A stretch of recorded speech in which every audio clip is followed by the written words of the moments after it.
শুভ সন্ধ্যা sir. Good evening. আমার নাম রাহুল গাওকার এবং আমি একজন ছাত্র। আমি ইসলাম ধর্ম সম্পর্কে আপনার কাছে জানতে চাই, অন্যান্য মুসলমানদের তুলনায় কেন শিয়া মুসলমানদের কম গুরুত্ব দেয়া হয়। আমি আমার এক মুসলমান বন্ধুর কাছে শুনেছি তাদেরকে শিয়া পরিবারের পানীয় পান করার অনুমতি দেয়া হয় না। পানীয় না, ঠিক আছে। আমি আসলে জানতে চাই, এও বলা হয়ে থাকে যে ইরাকে সাদ্দাম হোসেন যা করেছেন, তিনি রাসায়নিক গ্যাস প্রয়োগ করেছেন, তিনি শিয়াদের উপর নৃশংসতা চালিয়েছেন, যা দ্বিতীয় বিশ্বযুদ্ধের সময় ইহুদিদের উপর হিটলারের নির্যাতনের সঙ্গে তুলনীয়। তাহলে এটিকে কি আপনি অবিচার মনে করেন না?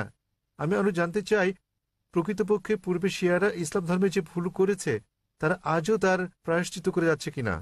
ভাই প্রশ্ন করলেন যে শিয়াদের কেন নিচ বললে গণ্য করা হয়, তারা কি অপরাধ করেছে, সাদ্দাম হোসেন কেন তাদেরকে হত্যা করেছে, যেমন জার্মানিতে হিটলার রাসায়নিক অস্ত্র দিয়ে ইহুদিদের হত্যা করেছে ইত্যাদি। ভাই ইসলামে কোনো শিয়া সুন্নি নেই, কোনো শিয়া সুন্নি নেই ইসলামে। অনেক লোক আছে। আমি উত্তরটা দেই, আমি উত্তর দেব। আপনার প্রশ্নের উত্তর দেওয়ার পর আপনি বলবেন। ইসলামে কোনো শিয়া সুন্নি নেই। কোরআনে বলা হয়েছে সূরা আলে ইমরান অধ্যায় 3 আয়াত নম্বর 103, তোমরা আল্লাহর রজ্জু শক্ত করে ধরো এবং পরস্পর বিচ্ছিন্ন হও না। আমাদেরকে আল্লাহর রজ্জু ধরতে হবে, এটা কোরআন এবং নবী মুহাম্মদ সাল্লাল্লাহু আলাইহি ওয়াসাল্লামের সহিহ হাদিস। যদি আপনি এই রজ্জু ধরেন তাহলে আপনি খাঁটি মুসলিম। ইসলামে শিয়া সুন্নি নেই এবং ইসলামে কোনো ভাগ নেই। কোরআন বলছে সূরা আনাম অধ্যায় নম্বর 6 আয়াত নম্বর 159, হে নবী, নিশ্চয়ই যারা খণ্ড বিখণ্ড করেছে, অনেক দল করেছে ইসলাম ধর্মকে, তাদের সাথে আপনার কোনো সম্পর্ক নেই। আল্লাহ বিচার দিবসে তাদের ব্যাপারটা দেখবেন। এবং আমাদের নবী মুহাম্মদ সাল্লাল্লাহু আলাইহি ওয়াসাল্লাম বলেছেন যে মুসলিমদের মধ্যে 73টি দল হবে, এর মধ্যে কেবলমাত্র একটি দল যাবে জান্নাতে। সাহাবাগণ জিজ্ঞেস করলেন কোন দলটি? যারা অনুসরণ করবে আমাকে এবং আমার সাহাবীদের, যারা কোরআন এবং নবীর সহিহ হাদিস মেনে চলবে তারা। সুতরাং কোরআন বলছে ধর্মকে খণ্ড বিখণ্ড করো না। আমাদের নবী বলেন, এমনকি কোরআনে বলা হয়েছে কিছু লোক থাকবে তারা দল সৃষ্টি করবে। কতটা? 73টা। যে দল সঠিক পথে থাকবে তারা বিভাজন সৃষ্টি করবে না। সুতরাং যে কেউ নিজেকে মুসলিম ছাড়া অন্য কিছু বললেও শব্দটি হবে মুসলিম। মুসলিম মানে যে নিজের ইচ্ছাকে আল্লাহর কাছে সমর্পণ করেছে। নবী কি ছিলেন? তিনি শিয়া ছিলেন না সুন্নি ছিলেন? তিনি কি ছিলেন? তিনি ছিলেন মুসলিম। এবং এর আগে আমি বোনকে যে জবাব দিয়েছি তাতে ছিল সূরা আলে ইমরান অধ্যায় 3 আয়াত নম্বর 64 বলা হয়েছে, ফাকুলু শাদু বিআন্না মুসলিমুন, সাক্ষী থাকো যে আমরা মুসলিম। বিচার করার জন্য আপনি কি করবেন মুসলিমরা ঠিক না ভুল পথে চলছে? আপনি দেখবেন কোরআন। মোহাম্মদ, জাকির, সুলতান, আব্দুল্লাহ, যে কোনো নাম হোক, কোনো সমস্যা নেই। নিজেকে পরীক্ষা করতে বলেন। যদি সে কোরআন এবং নবীর নির্ভরযোগ্য বাণী, বুখারী, মুসলিম ইত্যাদি অনুসরণ করে তাহলে সে খাঁটি মুসলিম। যদি সে নবীর প্রকৃত শিক্ষার বাইরে যায়, বুখারী, মুসলিম এবং অন্যান্য সহিহ হাদিসের বাইরে যায় এবং কোরআনের বিপক্ষে যায়, তাহলে সে প্রকৃত মুসলিম নয়। প্রকৃত মুসলিম হচ্ছে সে যে মেনে চলে কোরআন এবং নবী মুহাম্মদ সাল্লাল্লাহু আলাইহি সাল্লামের যথাযথ শিক্ষা। সুতরাং এটা জানার পর নিজেকে সে যাই বলুন না কেন, যদি না মেনে চলেন কোরআন এবং নবীর সব শিক্ষা হাদিস, তাহলে সে প্রকৃত মুসলিম নয়। আপনার প্রশ্নের দ্বিতীয় অংশ, সাদ্দাম হোসেন। প্রশ্নের মধ্যে সাদ্দাম হোসেন নেই? আছে প্রশ্নের মধ্যে? হ্যাঁ, সাদ্দাম হোসেন। সাদ্দাম হোসেন শিয়াদের হত্যা করেন। ভাই আমি জানি না তিনি শিয়াদের হত্যা করেছেন কিনা, এটা মিডিয়া বলছে। কিন্তু হোক সাদ্দাম হোসেন, হোক হিটলার, হোক জর্জ বুশ, যে কোনো নিরপরাধ মানুষকে হত্যা করে, শিয়া সুন্নি বাদ দেন, যদি সে হত্যা করে নিরপরাধ কোনো হিন্দু, নিরপরাধ খ্রিস্টান, নিরপরাধ ইহুদিকে, তাহলে সেটা বড় অপরাধ। হোক না কেন সাদ্দাম হোসেন, হোক জর্জ বুশ, হোক না হিটলার, যে কোনো নিরপরাধ মানুষকে হত্যা করে, হোক সে মুসলিম বা অমুসলিম, হোক না কোনো হিন্দু বা খ্রিস্টান কিংবা ইহুদি, যদি কেউ কোনো নিরপরাধ মানুষকে হত্যা করে, সেটা হচ্ছে একটা পাপ কাজ, এটা নিষিদ্ধ। কারো সাফাই করতে আমি এখানে আসিনি। তাতে হোক তার নাম জর্জ বুশ, হিটলার, সুলতান, আব্দুল্লাহ, টম, ডিক, হ্যারি বা যে কেউ, যে কোনো নির্দোষ মানুষকে হত্যা করা সবার জন্য নিষিদ্ধ। আশা করি উত্তরটা পেয়েছেন। স্যার, তার মানে আপনি বলতে চান আমাদের শিয়া সুন্নি কিংবা বহুরি মুসলিমে বিশ্বাস করা উচিত নয়? আমি তা বলছি না। কোরআন কোন শিয়া সুন্নি নেই কোরআনে। কোরআনে মানে কোনো স্যার, বহুরি নেই। এখানে অনেক মসজিদ আছে, অনেক মসজিদ। তাহলে আপনি তাদেরকে বলেন, তাদের জিজ্ঞেস করেন শিয়া কথাটা কোথায় আছে কোরআনে, তাকে জিজ্ঞেস করেন বহুরি কোথায় আছে কোরআনে। স্যার, এটা আমার কলেজ বান্দ্রায় স্যার আমি অধ্যয়ন করছি। সুতরাং তারা মেনে চলছে না। আপনাকে যা করতে হবে তা হচ্ছে তাদের জিজ্ঞেস করেন তারা কি মুহাম্মদ সাল্লাল্লাহু আলাইহি সাল্লামের শিক্ষা অনুসরণ করে চলছে, তারা কি আল্লাহ সুবহানাহু ওয়া তাআলার শিক্ষা অনুসরণ করছে। আল্লাহ কোরআনে বলেছেন সূরা আনাম অধ্যায় নম্বর 6 আয়াত নম্বর 159, যারা সৃষ্টি করেছে বিভক্তি ইসলাম ধর্মে, তাদেরকে আপনার কিছু করার নেই। ইসলাম ধর্মে বিভক্তি সৃষ্টি করা এটা হচ্ছে হারাম। তো ভালো মুসলমান হতে হলে আপনাকে আল্লাহর রজ্জু শক্ত করে ধরতে হবে, এটা বলা আছে কোরআনে। সুতরাং কাউকে আব্দুল্লাহ, সুলতান এরকম নামে ডাকলেই সে জান্নাতে যেতে পারবে না, বরং সেজন্য স্রষ্টা সর্বশক্তিমান আল্লাহর নির্দেশ পালন এবং নবী মুহাম্মদ সাল্লাল্লাহু আলাইহি সাল্লামের শিক্ষা অনুসরণ করতে হবে। ভাই, আপনাকে একটা প্রশ্ন করি, একটা প্রশ্ন। আপনি শিয়া সুন্নি নিয়ে খুবই উদ্বিগ্ন, জানতে চাচ্ছি সেটা কেন? স্যার অনেক কিছু আমার বন্ধুরা। না না, আপনি কি ইসলাম কবুল করতে চান? তারপরে কোন দলে যাবেন ভাবছেন? স্যার আমি মানে আপনাকে আমি জিজ্ঞেস করছি, জি আপনি কি ইসলাম কবুল করতে চান আর ভাবছেন শিয়া না সুন্নিতে যোগ দেবেন? তাই স্যার না না, আমি ইসলাম কবুল করতে চাচ্ছেন না। স্যার এখানে অনেক ধর্ম আছে, ইসলাম ধর্মের অনেক ভাগ আছে। কোনো বিভক্তি নেই ইসলামে। ইসলামে কেবল একটি শব্দ আছে, মুসলিম। আপনাকে যে যাই বলুক, হ্যাঁ হ্যাঁ, আপনাকে তারা বলেনি যে কোরআন বলেছে। আমি আপনাকে রেফারেন্স দিচ্ছি। লোকটি আমাকে বলেছে তিনি সুন্নি, তিনি আমাকে বলেন তাকে সুন্নি হতে দিন, শিয়া হতে দিন, বহরি হতে দিন, যে কোনোটা। তাকে বলুন কোরআন বলছে বিভক্তি সৃষ্টি করো না। অধ্যায় নম্বর 6 লিখে রাখুন আপনি, এর অর্থ। অধ্যায় নম্বর 6। স্যার এর অর্থ এগুলো সব হতাশাজনক। তিনি কোরআন মেনে চলছেন না। কোরআন বলছে সূরা আনাম অধ্যায় 6 আয়াত নম্বর 159, আপনি নোট করে রাখুন যে ডক্টর জাকির নায়েক বলেছেন সূরা আনাম অধ্যায় 6 আয়াত 159 আছে, বিভক্তি সৃষ্টি করো না তোমরা। আপনাকে যা করতে হবে, নিজেকে ঈশ্বরের কাছে সমর্পণ করতে হবে আপনার। এখন আমি জানতে চাই, আপনি কি নিজেকে ঈশ্বরের কাছে সমর্পণ করতে চান? ভাই, হ্যাঁ নিজেকে ঈশ্বরের কাছে সমর্পণ করতে চান আপনি? স্যার আমি ইসলামকে শ্রদ্ধা করি, আমি না না, ইসলামে ঠিক বিশ্বাস আছে, করি। আপনি ইসলামকে শ্রদ্ধা করেন, আপনি কি এক ঈশ্বরে বিশ্বাস করেন? হ্যাঁ এক ঈশ্বরে বিশ্বাস করেন আপনি? হ্যাঁ, জি স্যার আমি ঈশ্বরে বিশ্বাস করেন, করি। মূর্তি পূজা করা ঠিক নয়? হ্যাঁ হ্যাঁ, আপনি কি বিশ্বাস করেন ঈশ্বরের কোনো প্রতিমা নেই? ঈশ্বরের কোনো প্রতিমা নেই। আপনি কি তা বিশ্বাস করেন? আমি জানি না স্যার। আপনি কি প্রতিমা পূজায় বিশ্বাসী? হ্যাঁ হ্যাঁ, আপনি কি প্রতিমা পূজায় বিশ্বাস করেন? কি বললেন? প্রতিমা পূজা ঠিক না ভুল? মানে ঈশ্বর? না।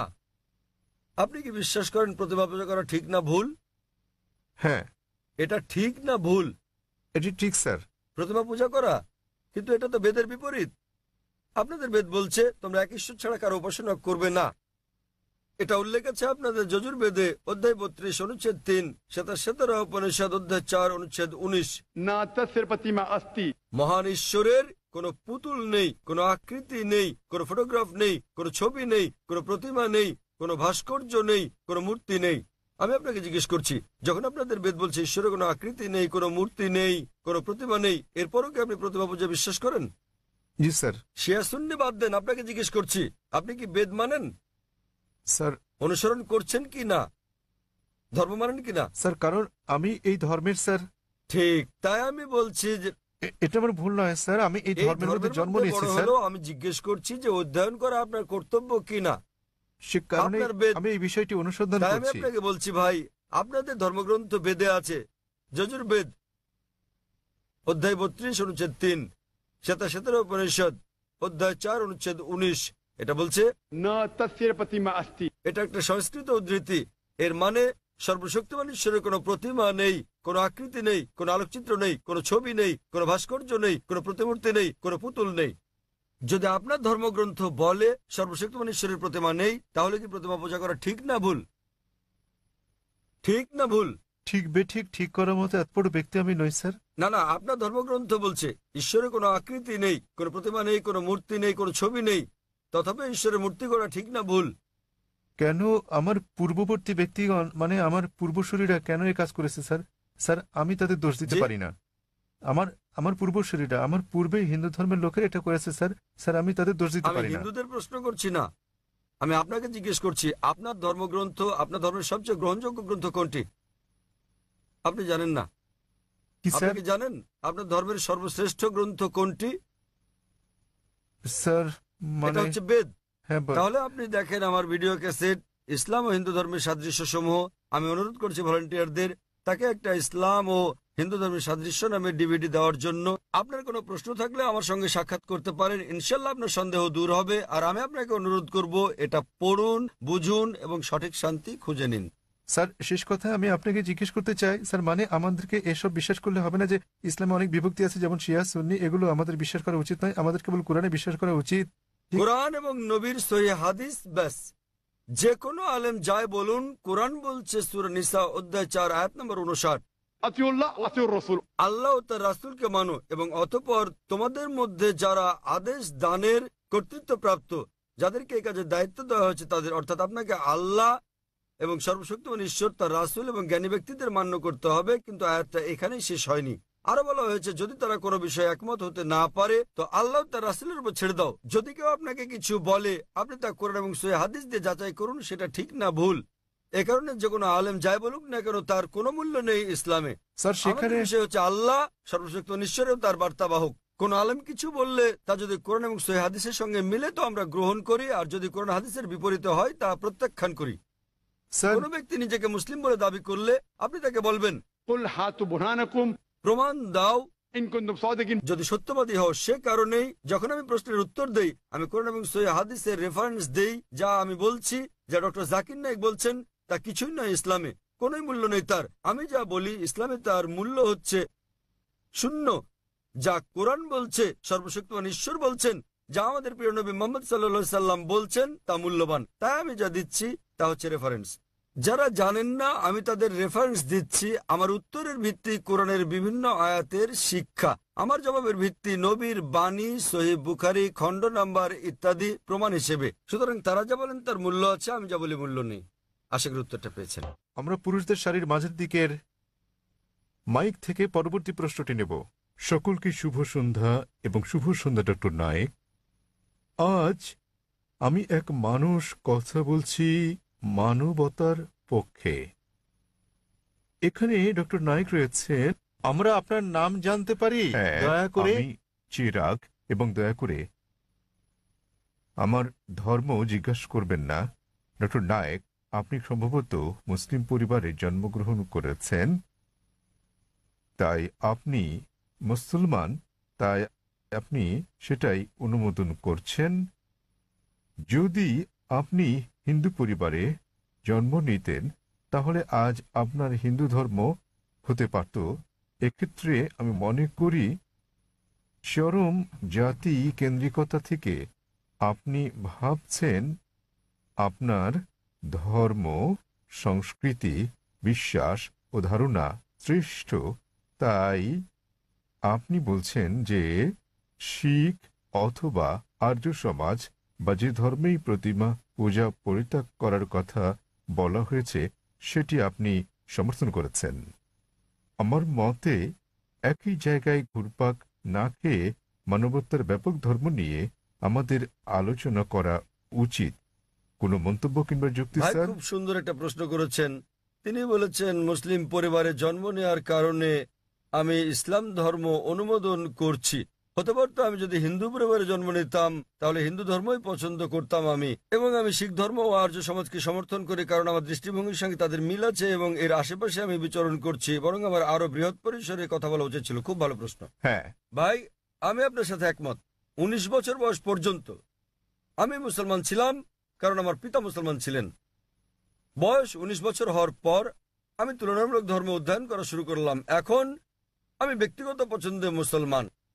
আর বিশ্বাস করেন, যদি আপনি ইসলামের চেয়ে ভালো কোনো ধর্ম আমাকে দেখাতে পারেন তাহলে আজই আমি সেই ধর্ম গ্রহণ করতে প্রস্তুত আছি। আজই। স্যার, আমি মানবতার ধর্মের কথা বলছি।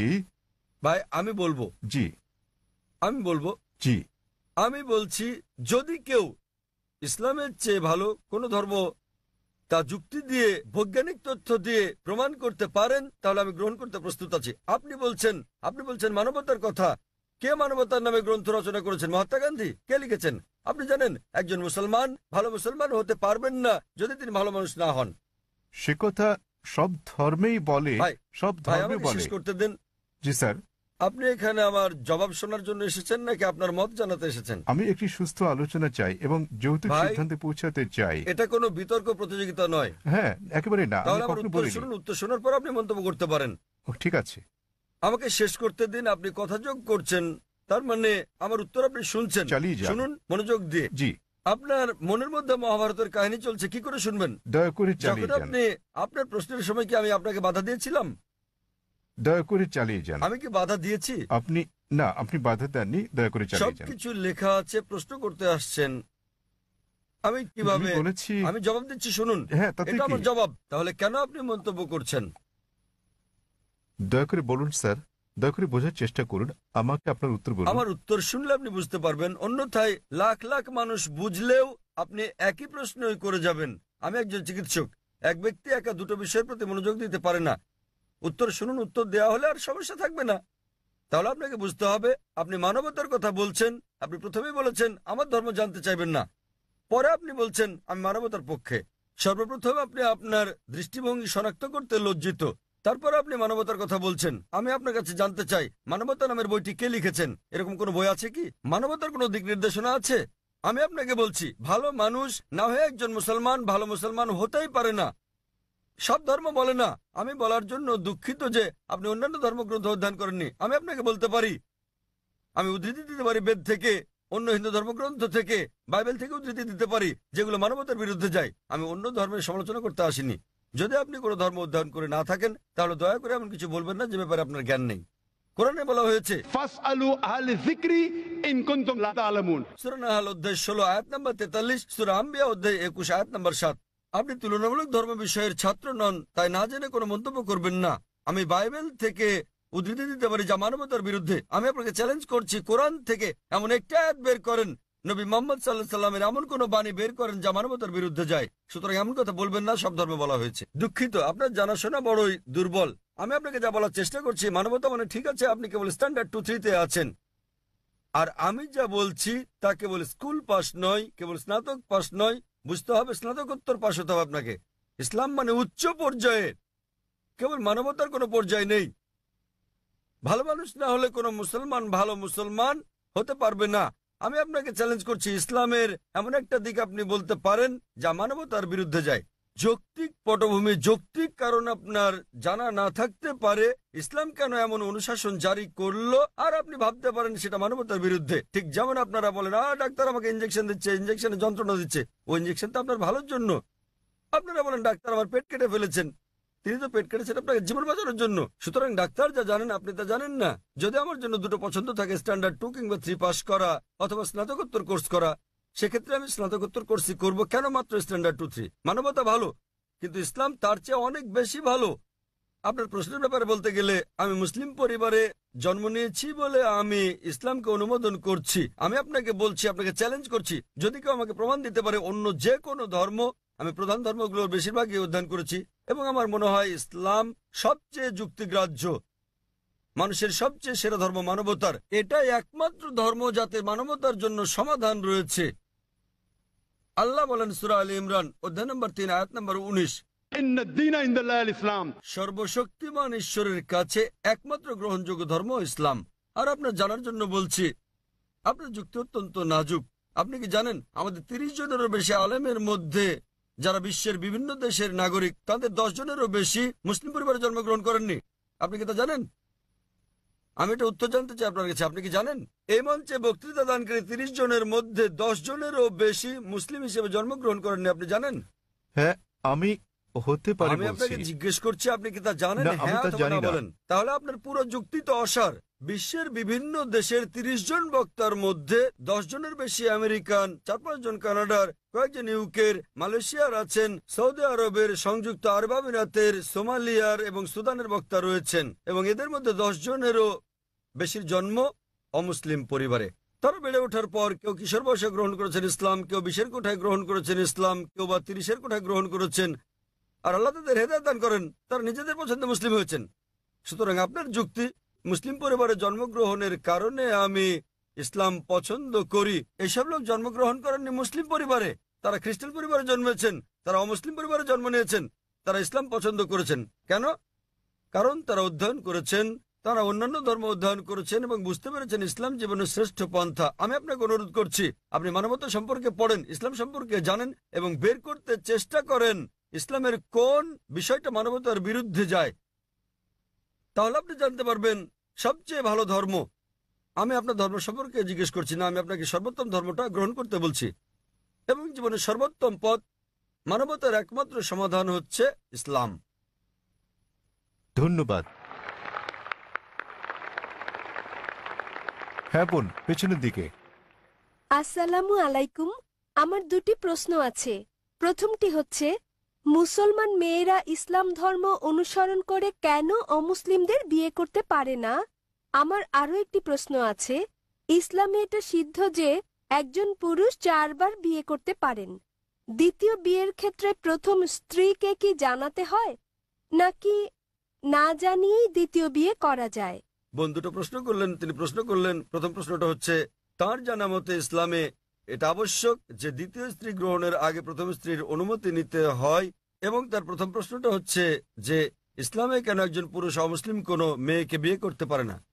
আপনার প্রথম প্রশ্ন দুঃখিত, অনুযায়ী প্রশ্নটি এরকম যে মুসলিম পরিবারে জন্মগ্রহণকারী একটি মেয়ে কোনো অমুসলিমকে বিয়ে করে ইসলাম ধর্ম অনুসরণ করতে পারে কিনা। মুসলিম পরিবারে জন্মগ্রহণকারী কোনো মেয়ে কেন অমুসলিম পুরুষদের বিয়ে করে ইসলাম ধর্ম অনুসরণ করতে পারে না? কারণটা হচ্ছে এটা আমাদের স্রষ্টা আল্লাহ সুবহানাহু ওয়া তাআলার নির্দেশের বিপরীত। আল্লাহ বলেছেন পবিত্র কোরআনে সূরা বাকারা অধ্যায় নম্বর 2 আয়াত নম্বর 221 যে তোমরা মুশরিককে বিয়ে করো না যতক্ষণ না সে ঈমান আনে, মূর্তি পূজারীকে বিয়ে করো না, অবিশ্বাসীকে বিয়ে করো না যতক্ষণ না সে ঈমান আনে। এমনকি যারা ঈমান এনেছে তারা যদি কৃতদাস হয়, যারা ঈমান আনেনি তাদের চেয়ে ওই ঈমানদার অনেক অনেক ভালো।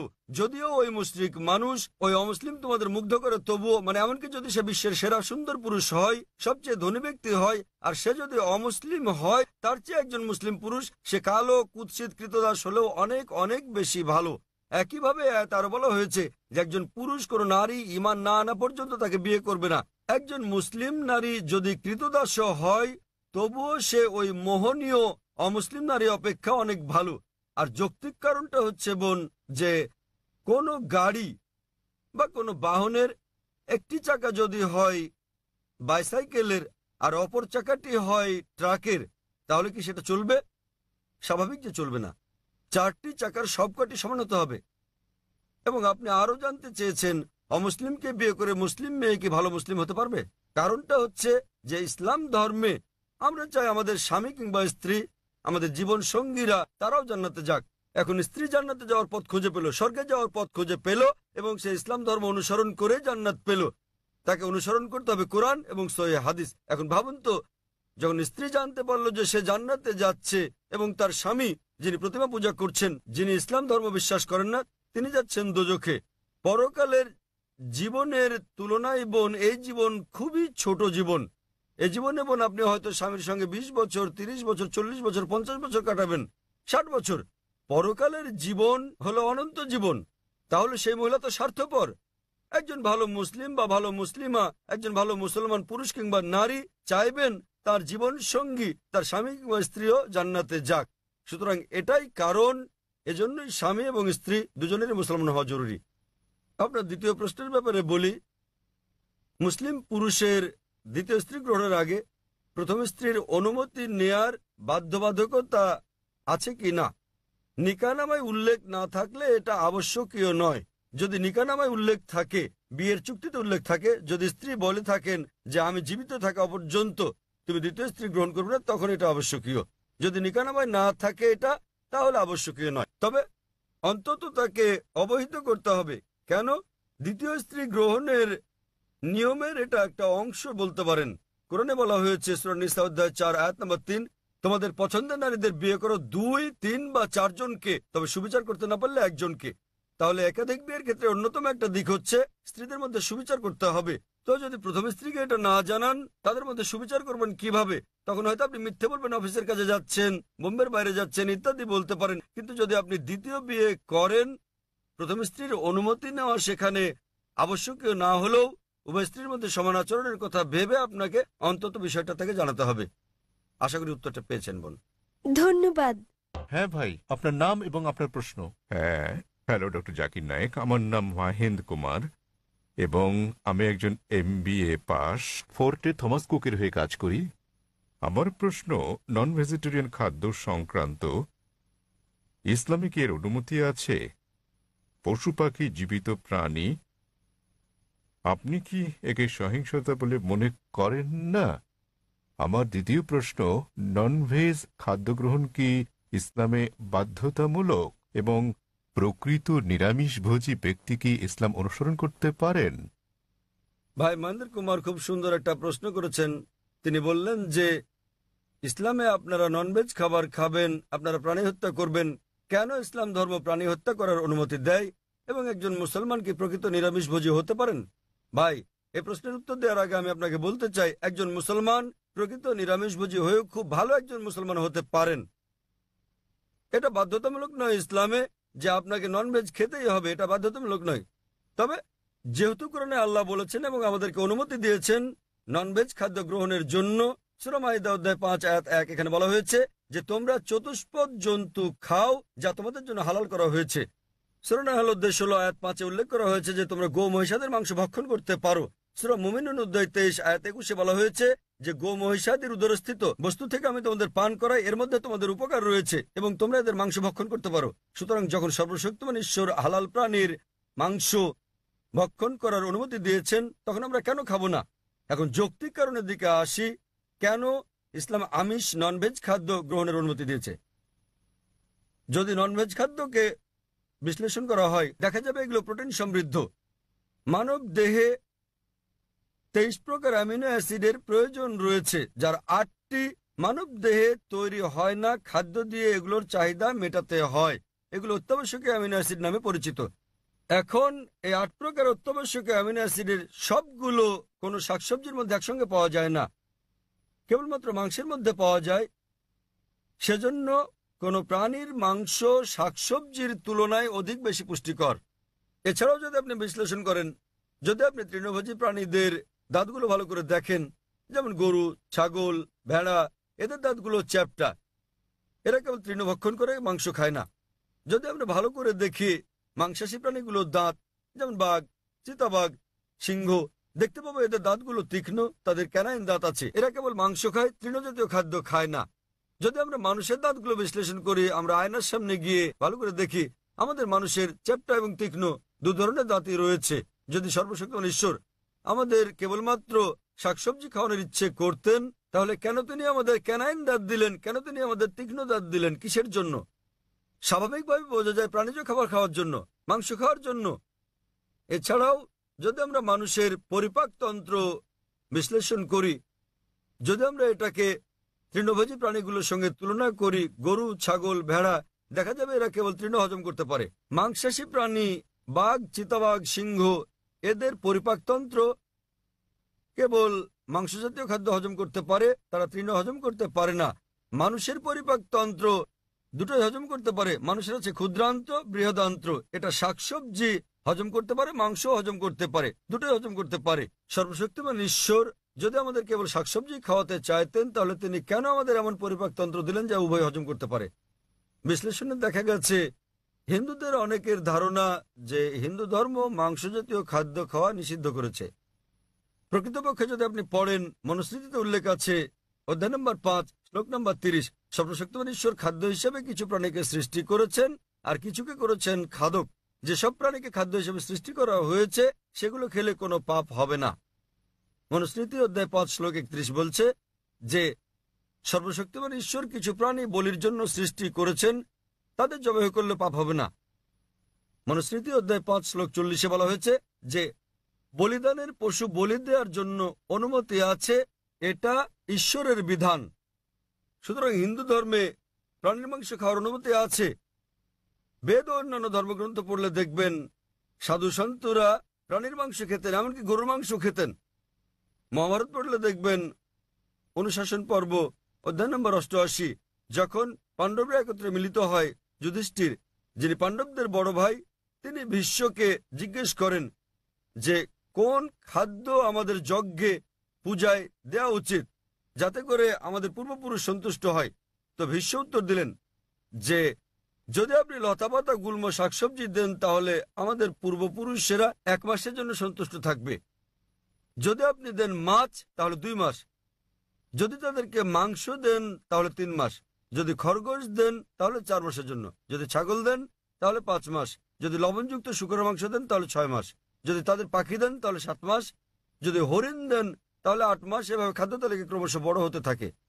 বলা হয়েছে যদি মহিষ দেন তো 11 মাস, যদি দেন গোমাংস আপনি, তাহলে আমাদের পূর্বপুরুষেরা পুরো 1 বছর সন্তুষ্ট থাকবে। এবং যদি ছাগলের লাল মাংস কিংবা গন্ডারের মাংস দেন, তাহলে তারা অনন্তকাল সন্তুষ্ট থাকবেন। সুতরাং হিন্দু ধর্ম মতে প্রাণীর মাংস খাওয়া কোনো পাপ নয়। হিন্দু ধর্মাবলম্বী অনেকে জীবিত প্রাণী হত্যা না করার অহিংস দর্শনে উদ্বুদ্ধ হয়ে মাংস খেতেন না, তারাও খেতে শুরু করেছেন। কিন্তু এমনকি এই অহিংস দর্শন, যেমন আপনি বলেছেন যে জীব হত্যা করা হচ্ছে পাপ, ভাই আপনি কি জানেন যে উদ্ভিদেরও প্রাণ আছে? আপনি কি এটা জানেন ভাই? জি। তাহলে জীব হত্যা যে পাপ আপনি বলেন, সেক্ষেত্রে উদ্ভিদ লতাপাতা ইত্যাদি হত্যা পাপ, তাহলে কেন আপনি সেগুলো খাবেন? একমত। একমত, খুব ভালো। এছাড়াও এমন কিছু লোক আছে যারা বলে, ঠিক আছে ভাই জাকির, আমি একমত যে উদ্ভিদেরও প্রাণ আছে, কিন্তু তারা তো ব্যথা অনুভব করে না, তাই উদ্ভিদ হত্যা করা জীবজন্তু হত্যা করার চেয়ে কম পাপ। যে বিষয়টা মনে রাখতে হবে তা হচ্ছে বিজ্ঞান আজ উন্নত, আমরা জানতে পেরেছি যে উদ্ভিদও ব্যথা অনুভব করে, কিন্তু উদ্ভিদের কান্না মানুষ শুনতে পায় না। কারণ মানুষ যে শব্দ তরঙ্গ শুনতে পায় তার মাত্রা 20 সাইকেল থেকে 20,000 সাইকেল পার সেকেন্ড পর্যন্ত, এর নিচের বা বেশি মাত্রা শব্দ তারা শুনতে পায় না। আমেরিকার এক কৃষক উদ্ভিদের কান্নাকে মানুষের শ্রবণ তরঙ্গে রূপান্তর করেছিলেন এবং উদ্ভিদগুলো কান্নাকাটি করলে পানি চাইলে তিনি বুঝতে পারতেন। আরেক ব্যক্তি এসে আমাকে যুক্তি দিয়ে বললেন, ভাই জাকির, আমি আপনার সঙ্গে একমত যে উদ্ভিদের প্রাণ আছে এবং তারা ব্যথা অনুভব করে, তবে উদ্ভিদের দুটো ইন্দ্রিয় কম আছে প্রাণীদের ইন্দ্রিয় সংখ্যার তুলনায়, সুতরাং উদ্ভিদ হত্যা করা প্রাণী হত্যা করার চেয়ে অনেক কম পাপ। আমি আপনাকে জিজ্ঞেস করি ভাই, মনে করেন আপনার ভাই, আপনার বড় ভাই, তিনি জন্ম থেকেই বধির ও বোবা। যখন সে বড় হলো তখন কেউ তাকে হত্যা করলো, তাহলে কি আপনি বিচারককে বলবেন যে মহামান্য এই হত্যাকারীকে আপনি কম শাস্তি দিন, কেননা আমার ভাই দুটো ইন্দ্রিয় কম ছিল, তিনি শুনতে পেতেন না, কথা বলতে পারতেন না? আপনি কি কথা বলবেন? বরং আপনি বলবেন খুনিকে দ্বিগুণ শাস্তি দেওয়া হোক, কারণ আমার ভাই কানে শুনতেন না, বলতে পারতেন না, তিনি মাসুম ছিলেন, নির্দোষ ছিলেন তিনি। তাই ইসলামে দুটো বা তিনটি ইন্দ্রিয়ের কোনো প্রশ্ন নেই। কোরআনে বলা হয়েছে সূরা বাকারা অধ্যায় 2 আয়াত 168, যেসব হালাল বস্তু দেওয়া হয়েছে সেগুলো খাও, যে সকল খাদ্য হালাল সেগুলো তোমাদের জন্য পবিত্র, সেগুলো খেতে পারো। এত সত্ত্বেও ব্যক্তিগতভাবে আমার কোনো সমস্যা নেই যদি অমুসলিমরা প্রাণীর মাংস না খায়, আমার কোনো সমস্যা নেই। কেবল তারা যখন বলে পশু পাখির মাংস খাওয়া পাপ, এক ধরনের অপরাধ, শুধু তখনই আমি জবাবটা দিই।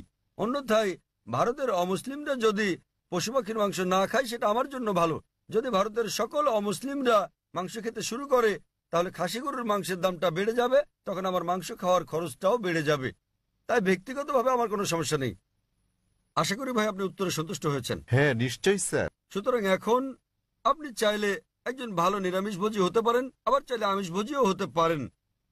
মাংস খেলে আপনি আরো সুস্বাস্থ্যের অধিকারী হবেন, আপনি খেতে পারেন। তবে আপনি প্রকৃত নিরামিষভোজী হতে চাইলে তাতেও কোনো পাপ নেই। আশা করি উত্তরটা পেয়েছেন ভাই। হ্যাঁ বোন, আপনার প্রশ্ন। স্যার, আমি ডক্টর কল্পনা। আমার প্রশ্ন, ইসলাম আত্মীয়ের মধ্যে বিবাহ সমর্থন করে কি না?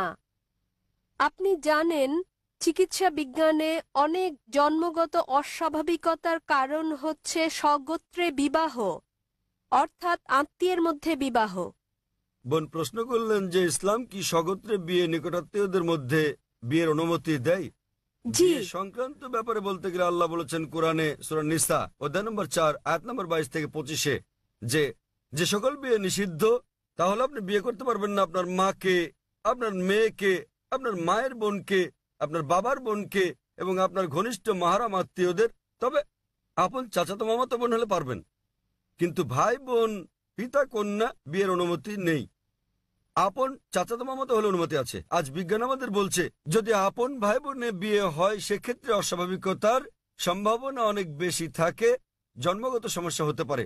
সুতরাং সরাসরি ভাই বোন, পিতা কন্যা, মা আর ছেলে, পিতাপক্ষের চাচা, আপন চাচা, বাবার বোন ইত্যাদির মধ্যে বিয়ে হলে অস্বাভাবিকতার সম্ভাবনা খুবই বেশি থাকে। তাই ইসলাম এসব বিয়ে নিষেধ করেছে, কিন্তু আপন চাচাতো মামাতো হলে অনুমতি আছে। ইসলাম এটার অনুমতি দিয়েছে। আর বিজ্ঞান আজ আমাদের বলছে এমনকি চাচাতো মামাতো ফুফাতো ভাই বোনের ক্ষেত্রেও এর সম্ভাবনা আছে, তবে খুবই কম। জন্মগত সমস্যা হতে পারে যদি দুই ব্যক্তি, পুরুষ মহিলা অপরিচিত হয়, তারা যদি পরস্পরের আগে থেকেই আত্মীয় নাও হয় তবুও জন্মগত সমস্যা হতে পারে। তাহলে বোঝা যাচ্ছে জন্মগত সমস্যা কেবল আত্মীয়ের মধ্যেই হয় না, তবে সমস্যা অত্যাধিক বেশি থাকে সরাসরি আপন ভাই বোন বাবা অথবা মা আপন চাচা হলে আপন চাচাতো মামাতো ফুফাতো ভাই বোনের মধ্যে সম্ভাবনা কিছুটা বেশি অপরিচিতের তুলনায়, তবে পার্থক্যটা খুবই ক্ষীণ।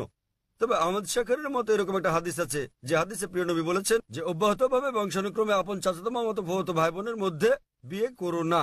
তাই বংশানুক্রমে আপন আত্মীয়দের মধ্যে বিয়ে অব্যাহত রাখলে সমস্যা হতে পারে। অন্যথায় এমনকি মেডিকেল সায়েন্স বলছে বংশানুক্রমিক না হলে সমস্যা নেই, তবে যদি আপন কাজিনদের মধ্যে বিয়ে অব্যাহত রাখা হয়, যেমন ধরেন কাজিন আবারও কাজিন আবারও কাজিন, তাহলে সম্ভাবনা কিছুটা বাড়ে। এমনিতে সাধারণভাবে কোনো সমস্যা নেই। আশা করি বোন উত্তরটা পেয়েছেন। আপনাকে ধন্যবাদ। হ্যাঁ ভাই, 1 নম্বর মাইক। আসসালামু আলাইকুম জাকির ভাই। আমার স্যার নাসির স্যার গুরু আমাকে আপনার সঙ্গে